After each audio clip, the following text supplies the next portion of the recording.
Diferente das outras demências, como a doença de Alzheimer e a frontotemporal, na demência vascular, o que causa os sintomas não é uma proteína, e sim problemas dos vasos sanguíneos do cérebro.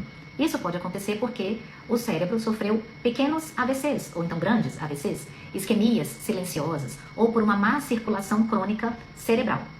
Aqui, os sintomas variam muito de pessoa para pessoa, por quê? Porque depende de onde o fluxo sanguíneo no cérebro foi interrompido. Então, depende muito da localização onde o cérebro sofreu a isquemia. Então, no exame de imagem, quando a gente suspeita que o paciente pode ter tido um quadro de AVC, no exame de imagem dessa pessoa, a gente vê não somente uma única área do cérebro afetada. Ao invés disso, a gente vê várias lesões pequenas espalhadas pelo cérebro, como se fossem pequenos buracos nas conexões cerebrais. Você vai ver isso descrito lá no laudo da tomografia ou da ressonância como microangiopatia, que seria doença de pequenos vasos, afetando toda a circulação cerebral. Normalmente isso causa lentidão de raciocínio, dificuldade de planejamento, alteração da marcha com histórico de quedas, alterações de humor com muita instabilidade emocional. Normalmente a demência vascular, então é um tipo de demência que acontece por problemas nos vasos sanguíneos do cérebro e ela está muito ligada a fatores cardiovasculares. Então hipertensão, diabetes, o próprio AVC. O cérebro da gente ele precisa de oxigênio e de nutrientes. Então quando tem uma interrupção, mesmo que pequena, pode ocorrer um dano cerebral irreversível. E aí, se várias áreas cerebrais são afetadas, esses danos começam a levar a sintomas cognitivos também.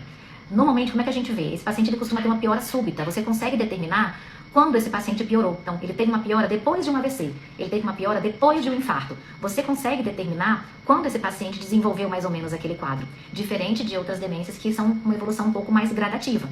Para a demência vascular não tem cura, mas o nosso foco principal é sempre prevenir novas lesões. Como é que a gente faz isso? Controlando os fatores de risco principais que esses pacientes têm. Então, tratar a hipertensão, tratar o diabetes, tratar o colesterol, parar de fumar, reduzir o consumo de álcool, praticar atividade física, ter uma dieta mais saudável. Os medicamentos que a gente usa são para controlar a pressão, as estatinas para controlar o colesterol, os anticoagulantes ou os antiagregantes como o AS para poder melhorar a circulação desse sangue lá nessas regiões mais periféricas do cérebro, antidepressivos ou estabilizadores do humor para poder melhorar a estabilidade emocional. Óbvio, a gente tem que lembrar da fonoterapia, da fisioterapia, da terapia ocupacional, da estimulação cognitiva, tudo que a gente puder estimular o cérebro dessa pessoa para poder desenvolver.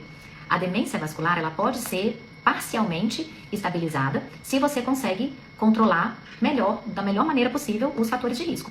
Mas depois que ela está instalada, normalmente ela tende a ter uma progressão, principalmente se aquele paciente começa a ter novos eventos isquêmicos. Então, se você conhece alguém que pode ter tido um quadro demencial depois de um AVC, de um derrame, de um infarto, encaminha esse vídeo para ele, pode ser que ele comece a entender melhor o que está passando.